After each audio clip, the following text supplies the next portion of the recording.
Olá, começa agora mais um Academia. Hoje vamos falar sobre a proteção ao meio ambiente no âmbito internacional. Quais são as responsabilidades comuns de países desenvolvidos e em desenvolvimento? Quais são os acordos já firmados e as perspectivas de novas regras para proteger a natureza? O assunto foi pesquisado pelo mestre em Direito e Relações Internacionais, Luciano Nunes da Silva. A proteção do meio ambiente sob a égide do princípio das responsabilidades comuns, porém diferenciadas. Dissertação apresentada ao programa de pós-graduação em Direito da Pontifícia Universidade Católica de Goiás, como requisito para a obtenção do título de mestre em Direito, sob a orientação do professor doutor José Antônio Silva. A dissertação estuda os princípios que regem a proteção ao meio ambiente no cenário internacional, como a Convenção Quadro das Nações Unidas e o Protocolo de Quioto, um acordo que tem o objetivo de reduzir a emissão de gases causadores do efeito estufa. O trabalho aponta ainda que deveria haver mais empenho dos países para colocar em prática os acordos firmados. E para debater esse assunto tão importante, estão aqui nos estúdios da TV Justiça, Carlos Rossetti, doutor em Ciências Ambientais e advogado, e Sebastião Kengen, doutor em Ciências Florestais. Sejam bem-vindos ao nosso programa. Muito obrigada pela presença de vocês, debatedores. Luciano, seja bem-vindo. Muito obrigada pela sua presença aqui também. Eu que agradeço. Luciano, a sua pesquisa ela foi apresentada num momento muito importante. Bom, 10 dias após a Conferência de Paris. Eu queria que você situasse a gente, né, sobre a importância dessa conferência, falasse um pouquinho sobre o Protocolo de Quioto, o que mudou em relação, fazer uma comparação do Protocolo de Quioto e do Acordo de Paris também. Ah, sim. Bem, a cena internacional dos últimos anos, ela tem evoluído bastante no que diz respeito à inclusão das questões ambientais no debate político entre os países. Então, nós temos todo um histórico, especialmente, marcadamente, a partir de 1972, com a Conferência de Estocolmo, que foi um dos marcos principais da inserção do debate internacional ambiental nos fóruns internacionais do clima. Então, desde 72 em diante, então, os países têm se reunido periodicamente na persecução de quê? De buscar normatizar, né, tanto no plano internacional quanto interno dos países, legislações que possam direcionar quais são as ações que devem ser empreendidas, tanto no plano nacional quanto internacional, exatamente na busca de melhores condições para que nós possamos ter um ambiente muito mais equilibrado, né? E assim, o Protocolo de Quioto, né, como você citou, foi um marco também dentro do direito ambiental internacional. Por quê? Porque foi um momento em que os países chegaram à conclusão que deveria haver metas quantificáveis de redução das emissões de CO2.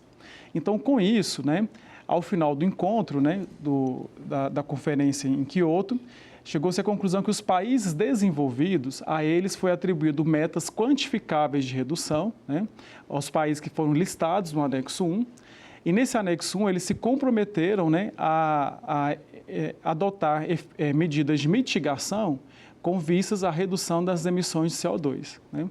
Então, sim, o que me motivou a escrever, né, a pesquisar sobre o princípio das responsabilidades comuns, porém diferenciadas, foi exatamente o fato de que todos os países, né, todos nós temos que nos comprometer com essa redução das emissões de CO2. Isso é fato. Porém, a compreensão naquele momento foi o quê? De que alguns países, devido à questão até mesmo histórica, né, da industrialização, eles já poluíram muito mais o meio ambiente do que outros países. Então, essa compreensão, né, de que existe a responsabilidade que é comum, porém ela é diferenciada. Então, alguns países realmente têm que contribuir mais do que outros, até mesmo pela questão do desenvolvimento econômico de alguns países, né?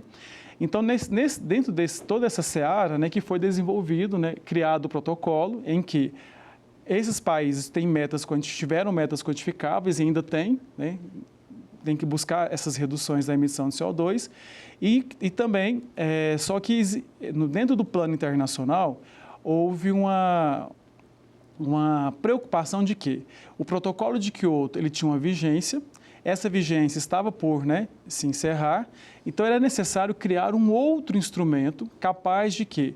Congregar os países nessa busca eminente, nessa busca incessante de reduzir as emissões de CO2. E a sua pesquisa, ela acontece justamente nesse momento? Nesse momento, exatamente. Existia uma preocupação muito grande no cenário internacional com relação às mudanças climáticas do que seria pós-Kyoto. Então, nesse momento, existia um grande imbróglio, digamos assim, no cenário internacional, porque o fato deve-se reduzir, tem que se adotar medidas de mitigação. Porém, quem deve fazer isso? Como deve-se fazer isso? E muito mais, quem vai arcar com os custos financeiros disso? Então, o Acordo de Paris, que foi celebrado em 2015, ele trouxe essa compreensão de que todos os países voluntariamente apresentaram quais seriam suas ações de mitigação do clima, de mitigar os efeitos da poluição no clima, mas de forma voluntária, diferentemente do que aconteceu em Kyoto, em que os países desenvolvidos tiveram metas quantificáveis de redução. Entendi. Então, a diferença básica entre Kyoto e Paris é que agora os países apresentaram, então, espontaneamente. Espontaneamente. E foram favoráveis, essas metas? Elas são suficientes? Como é que você avalia? Você chegou a tratar disso na sua pesquisa? Olha, eu não cheguei a mensurar a validade das ações. Mas o fato é de que, se os países realmente implementarem essas ações, com certeza nós vamos conseguir chegar à grande meta do Acordo de Paris, que é o quê? Impedir que a temperatura do ambiente eleve 2 graus centígrados. A grande meta seria o quê? Permitir que essa elevação da temperatura ficasse até 1,5 grau, e no máximo até 2 graus. Então, se os países efetivamente implementarem isso, com certeza nós vamos conseguir atingir essa meta. Tá certo. Eu vou partir agora para a participação dos nossos debatedores. Eu começo com o Dr. Carlos, por favor. Agradeço pela oportunidade, parabenizo o pesquisador Luciano pela motivação da pesquisa, importante nesse momento, seja para a ciência, seja para o nosso país, o Brasil, como mais uma contribuição a esse tema tão importante que é as mudanças climáticas.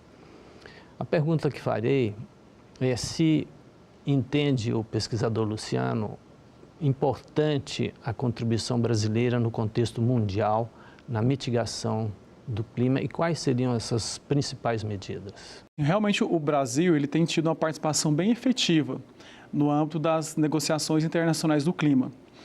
Especialmente em 2009, na Conferência de Copenhague, o Brasil teve uma participação, foi notada pela comunidade internacional, devido ao fato de que, voluntariamente, o Brasil, naquela Conferência Internacional do Clima, apresentou algum plano, algumas metas de redução das emissões de CO2 no Brasil, que naquele momento foi muito elogiado.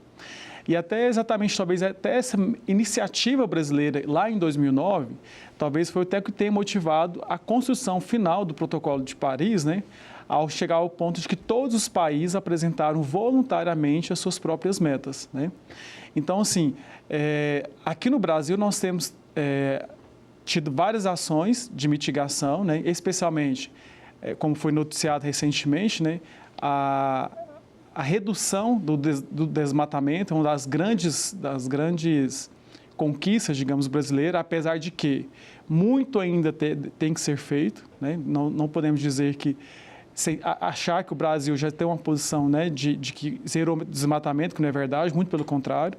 Nós temos que avançar ainda, mas é um dos pontos mais bem elogiados do Brasil, o fato de ter conseguido diminuir o desmatamento no território brasileiro. O direito, ele tem como fonte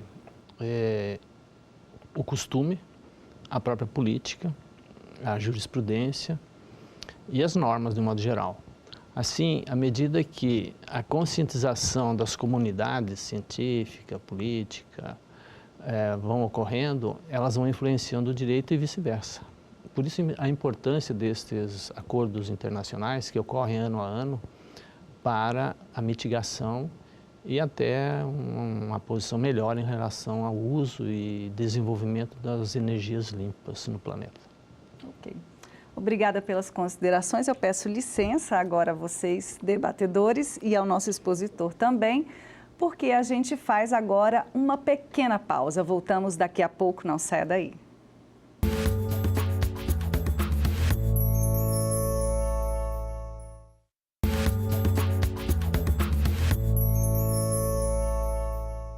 A Academia está de volta, hoje falando sobre a proteção do meio ambiente no cenário internacional. E a gente começa o segundo bloco com a participação do Dr. Sebastião, por favor. Em primeiro lugar, eu gostaria de agradecer pelo convite e parabenizar também o Luciano pelo trabalho que contribui para o nosso melhor entendimento sobre essas questões ligadas à política e ao meio ambiente, essas convenções internacionais. Você, em um ponto lá da sua dissertação, de sua tese, você fala que essa questão ambiental não pode ficar ligada só à questão política e financeira. Aí eu queria saber o seguinte, há uma tendência de se colocar no PIB, no Produto Interno Bruto, né? Qual é a contribuição, ou quanto isso traz de valor para a proteção do meio ambiente? Quanto custa a proteção do meio ambiente e o que traz de valor, agrega de valor em aumentar o PIB? Como você vê essa questão? Olha, realmente assim, o grande desafio que nós temos, né, em relação ao desenvolvimento sustentável, ou seja, temos que nos desenvolver, temos que crescer economicamente. Só que esse crescimento tem que ser em bases sustentáveis.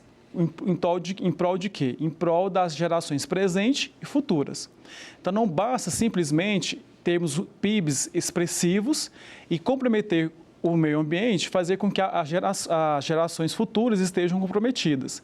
Então, o grande desafio é esse, desenvolver, mas com bases sustentáveis. E, assim, no plano internacional, especialmente, nós temos hoje várias organizações internacionais que pedem, né, e que auxiliam os países na construção desse desenvolvimento sustentável. Um exemplo, nós temos dentro da própria OMC, da Organização Mundial do Comércio, um comitê voltado para o meio ambiente.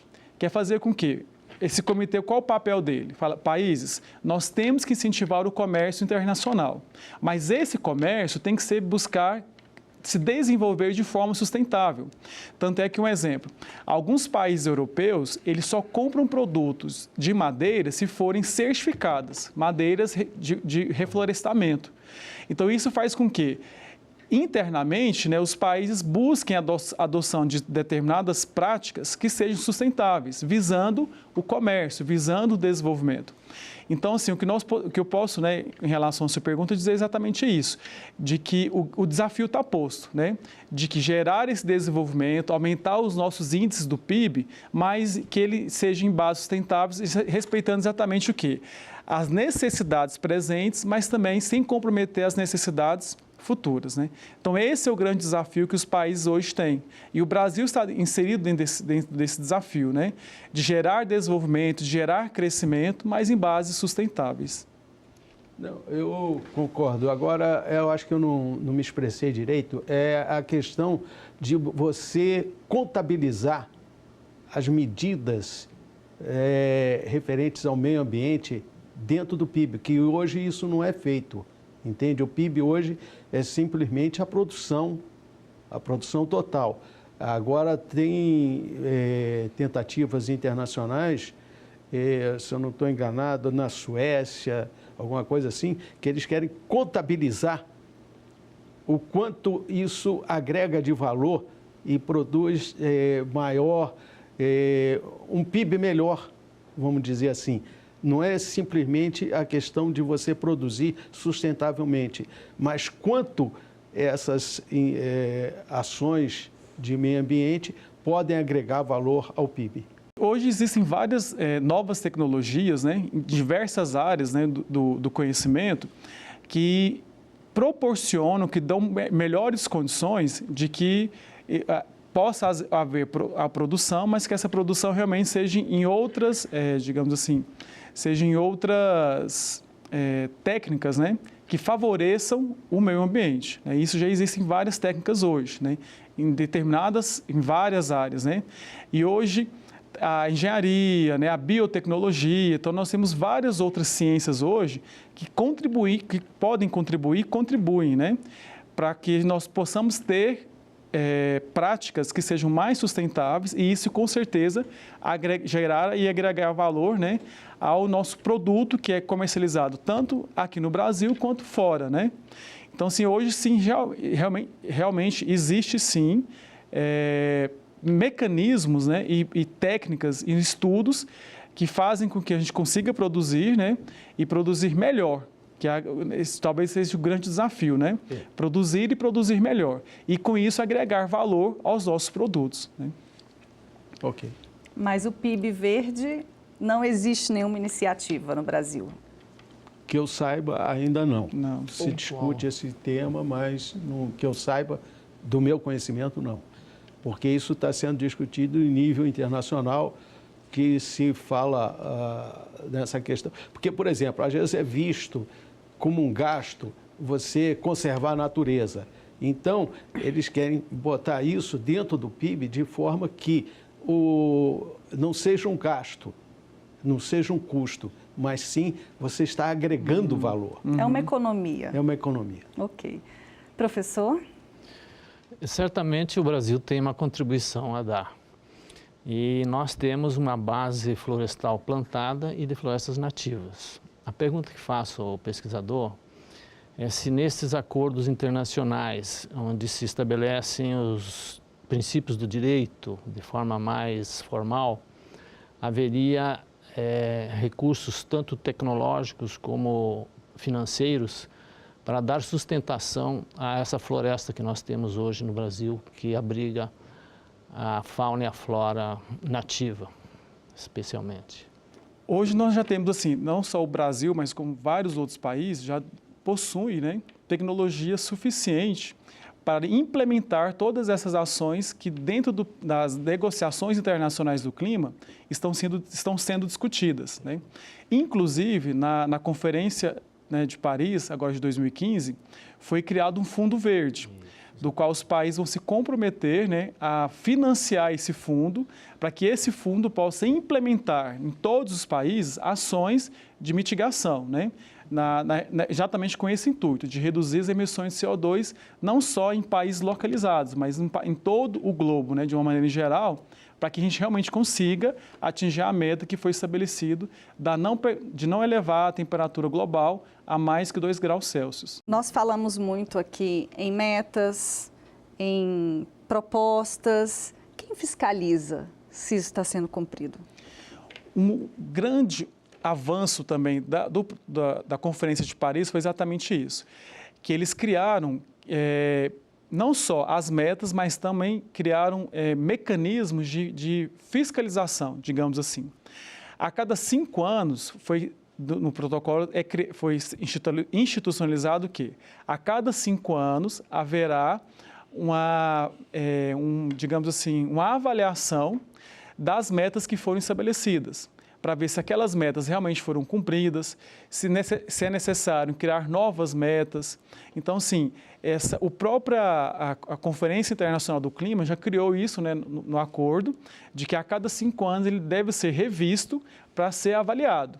Se realmente foi implementadas as ações, se tem que intensificar as ações, ou se tem que buscar novas ações para realmente atingir o objetivo geral do acordo. E em caso negativo de cumprimento dessas implementações? Existe a previsão de revisão, né?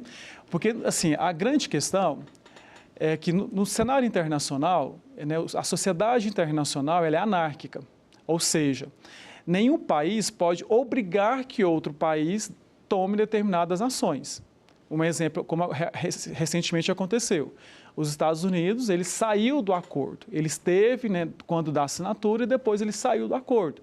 Então, a comunidade internacional não pode impedir que os Estados Unidos ou qualquer outro país permaneça no acordo. Porém, existe um consentimento internacional de que, quanto maior for o empenho global de todos os países, os benefícios também serão globais. Então, digamos que assim, essa conscientização global faz com que os países voluntariamente façam adesão ao protocolo, aos instrumentos jurídicos, né, internacionais e nacionais também, exatamente na persecução da implementação dessas regras. Ok.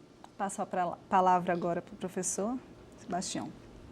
Não, uma coisa que me preocupa nesses acordos é que nós vivemos num mundo tão heterogêneo. Como você vê isso? Porque você tem um desequilíbrio enorme. Você pega países como o chamado primeiro mundo e pega países paupérrimos. Como implementar, por exemplo, certas normas, certas metas em países tão paupérrimos, que a sobrevivência é o número 1 deles, né? Exatamente. Talvez seja exatamente por isso, professor, que assim, eu dei tanta ênfase a esse princípio dessas responsabilidades comuns, porém diferenciadas.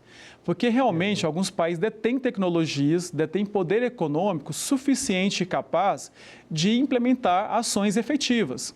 Enquanto que outros países ainda, né, como a gente pode pegar alguns países africanos, a alimentação ali, para eles, é um desafio enorme ainda a ser superado, né? Então, exatamente partindo desse pressuposto, né, que eu entendi que a importância desse princípio, né? Só que, assim, a gente pode tentar visualizar isso de forma mais clara. De que forma? Na ECO 92, uma das ações que foram aprovadas na ECO 92, no Rio de Janeiro, foi que todos os estados criassem as suas agendas 21. Então, hoje, né, todos os estados quanto os municípios possuem as suas agendas 21. E isso nada mais... O que é a Agenda 21? É o compromisso daquele estado, daquele município, na adoção de práticas e de técnicas mais sustentáveis, né? E nada mais... Isso o que é? Então, seria o quê? Algo que foi definido no plano internacional, atingindo-nos localmente, né? Então, todos os países, todos os estados e todos os municípios têm que haver as suas agendas 21, que são o quê? Quais são as ações que aquele município é capaz de implementar com vistas à redução da emissão de CO2? Então, nessa forma, né, e quando a gente vai estudar o direito ambiental, a nossa legislação nacional, a gente percebe o quanto ela foi impactada pelas normas internacionais. Isso eu trabalho muito com os meus alunos, né? De repente, algumas normas, algumas ações que são implementadas internamente nos estados e nos municípios, elas são fruto de quê? De discussões internacionais de países que apresentaram a ideia, essa ideia, né, foi socializada e ela foi implementada nos estados, né, e nos municípios também. Então, exatamente é o quê? É o internacional afetando o local, né? E para a gente terminar, eu gostaria, Luciano, que você falasse um pouquinho sobre essa candidatura do Brasil à COP25, né? Já que você está falando de replicar, né, essas metas internacionais em nível local, qual é a importância do fato do Brasil ser um candidato a ser sede da COP25? Olha, seria de suma importância, né, para nós, né, para a América de maneira em geral, mas especialmente para o Brasil, né? Nós já fomos, né, protagonistas, né, já fomos anfitriões de uma grande conferência internacional do clima, que foi a Rio 92, né? Depois tivemos a Rio +20, né? Então, nós já tivemos, o Brasil já esteve e está, né, inserido de forma definitiva no cenário internacional nas discussões do clima. E ter novamente, né, trazer essa discussão aqui para o Brasil, com certeza seria de salutar importância, para demonstrar que realmente nós estamos comprometidos, nós estamos empenhados nessa busca da consolidação das negociações internacionais e, muito mais do que isso, da implementação dessas ações que são discutidas conferências internacionais. É algo que de fato gera impacto, né? Com certeza, e isso traz um impacto muito positivo. Bom, Luciano, eu queria agradecer a sua presença aqui no Academia, parabenizá-lo pela pesquisa também. Eu que agradeço. E eu agradeço também a presença dos debatedores Carlos e Sebastião. Muito obrigada. Obrigado. Eu que agradeço.